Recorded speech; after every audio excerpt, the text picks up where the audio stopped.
देश में NEET paper leak case को लेकर बवाल मचा हुआ है। इस बीच झारखंड से एक बड़ा अपडेट सामने आया है।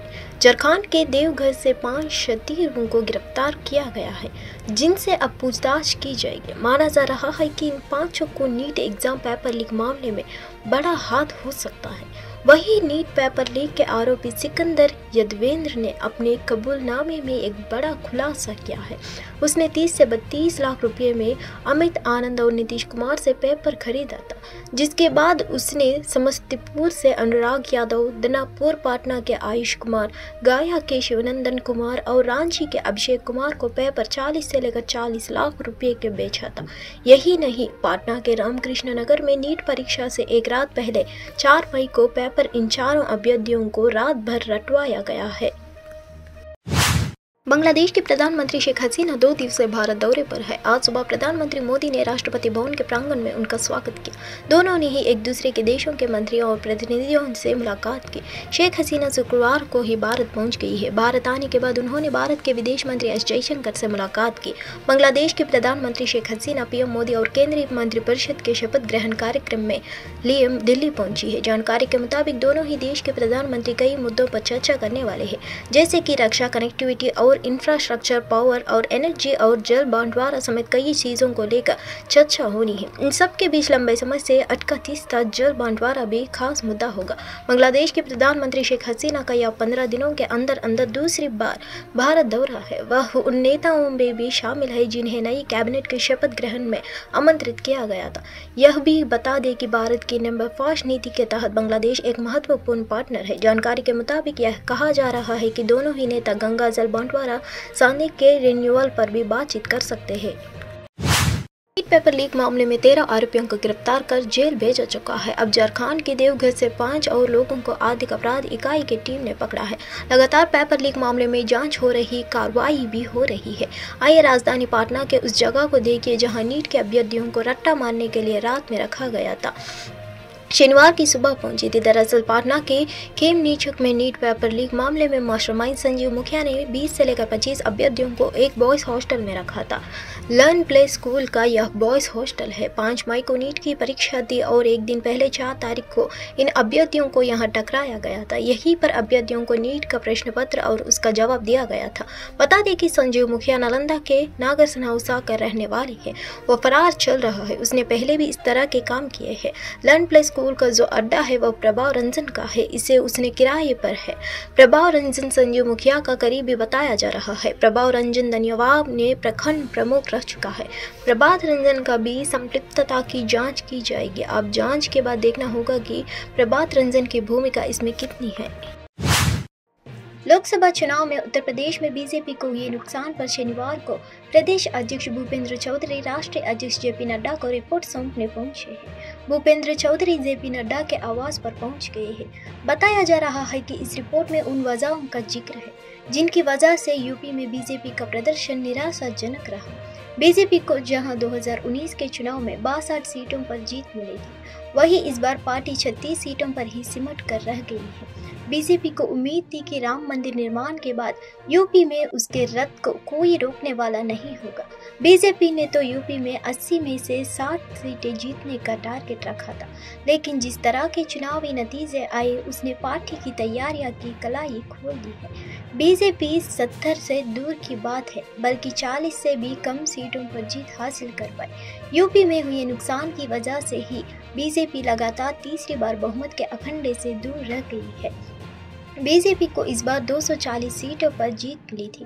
बीजेपी को पश्चिमी यूपी में तो फिर भी कुछ सफलता मिली है, लेकिन पश्चिमी यूपी में उसका बुरा हाल हुआ है। बलिया, गाजीपुर, राबर्ट्सगंज, सलेमपुर, घोसी, आजमगढ़, लालगंज, जैनपुर, प्रतापगढ़, प्रयागराज जैसी सीटों पर बीजेपी को हार का मुंह देखना पड़ा है। बीजेपी के लिए सबसे बड़ी हार फैजाबाद, अयोध्या सीट को माना जा रहा है। कहा गया है कि राम मंदिर निर्माण के बाद यहां पर बीजेपी की जीत आसान होगी, लेकिन सपा ने इस सीट पर जीत हासिल की है। यूपी में बीजेपी के खराब प्रदर्शन के बाद भूपेंद्र चौधरी ने बीजेपी अध्यक्ष के पद से इस्तीफा की पेशकश भी की थी। उन्होंने राज्य में मिली हार की जिम्मेदारी ली और इस्तीफे की पेशकश की।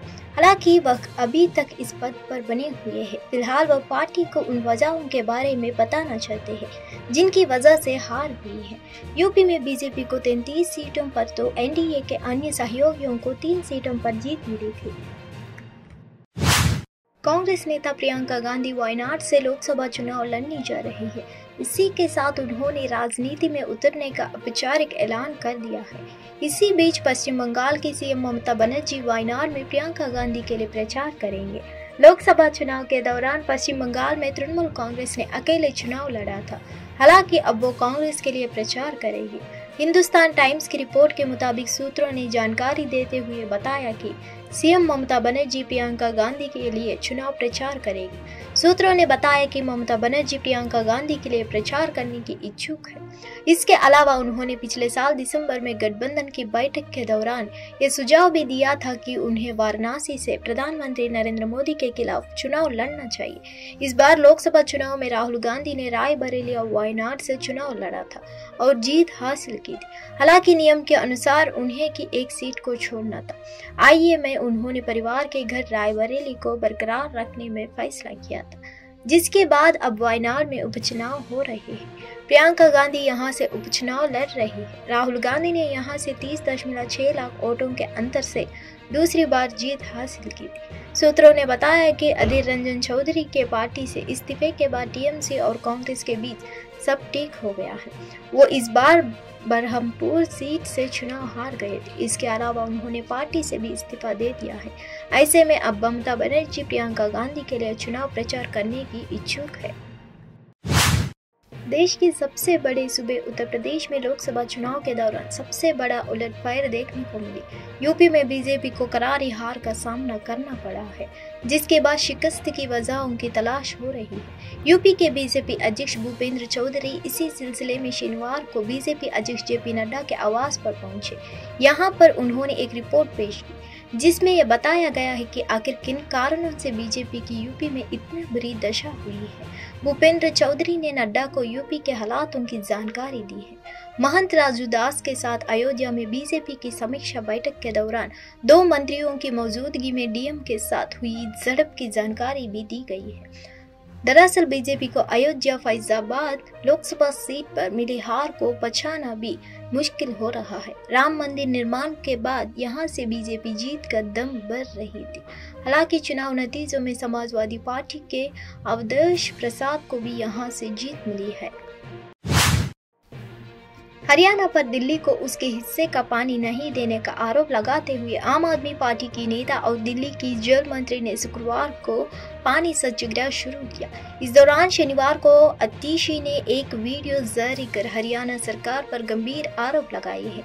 उन्होंने कहा कि आज मेरे अनशन का दूसरा दिन है। भीषण गर्मी में दिल्ली में बहुत पानी की कमी है। इतनी भयंकर गर्मी में जब दिल्ली वालों को ज्यादा पानी चाहिए तो यहाँ पानी की कमी हो गई। दिल्ली के पास अपना पानी नहीं है। दिल्ली के पास जो सारा पानी आता है नद पड़ोसी राज्यों से आता है। दिल्ली में कुल 1105 MGD पानी आता है जो लोगों के घरों में आता है। इसमें से 613 MGD पानी हरियाणा से आता है। पिछले कई हफ्तों से हरियाणा लगातार 513 MGD पानी भेज रहा है। 1 MGD यानी 1 मिलियन गैलन पानी 28,500 लोगों को पानी देता है। अब हरियाणा 100 MGD कम पानी दे रहा है, यानी 28 लाख दिल्ली वालों को पानी नहीं मिल रहा है। ये सभी लोग पानी की बूंद बूंद को तरह रहे हैं। मैंने हर संभव रास्ता अपना कर देखा, लेकिन किसी भी रास्ते से हरियाणा सरकार पानी देने को तैयार नहीं हुई तो मेरे पास अनशन पर बैठने के अलावा कोई रास्ता नहीं था। दिल्ली वाले बहुत परेशान हैं, एक एक बूंद पानी के लिए तरस रहे हैं, इसलिए मैं कल की अनशन पर बैठी हूँ। मैंने आज सुबह भी दिल्ली जल बोर्ड से सारे अखंडे मंगवाए, लेकिन आज भी पानी की कमी बनी हुई है।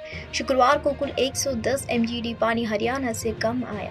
इसका मतलब आज 28 लाख लोगों को पानी नहीं मिल पाएगा। मैं अनशन पर तब तक बैठी रहूंगा जब तक हरियाणा सरकार दिल्ली के लोगों को पानी नहीं देती। मैं तब तक खाना नहीं खाऊंगा जब तक दिल्ली के 28 लाख लोगों को पानी नहीं मिल जाता। नोएडा इंटरनेशनल एयरपोर्ट से तय समय के मुताबिक सितंबर से विमानों की उड़ान मुश्किल नजर आ रही है। दरअसल अब तक पैसेंजर टर्मिनल बिल्डिंग में लगने वाली स्टील की आपूर्ति विदेश से नहीं हो पाई है। इसमें और कितना समय लगेगा, इसका जवाब अधिकारियों के पास नहीं है। वहीं दूसरी तरफ ATC टावर, रनवे, अग्निशमन, विमान बचाव का 20% कार्य अभी शेष रह गया है। प्राधिकरण से मिली जानकारी के मुताबिक एयरपोर्ट के रनवे पर विमानों का ट्रायल रन भी टल गया है। जून में ट्रायल किया जाना था, लेकिन अधूरे निर्माण के चलते फिलहाल यह संभव नहीं है। अब तक एयरपोर्ट का 80% कार्य ही पूरा हो सका है। यहाँ 3900 मीटर लंबा रनवे बनकर तैयार है, लेकिन इस पर रोशनी का कार्य अब भी चल रहा है। किसी भी विमान के उतारने और उड़ान भरने के लिए रोशनी की अहम भूमिका होती है।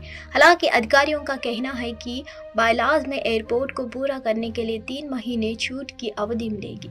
इससे अधिक समय लगने पर विकसरकता कंपनी के खिलाफ कठोर कदम उठाए जा सकते हैं।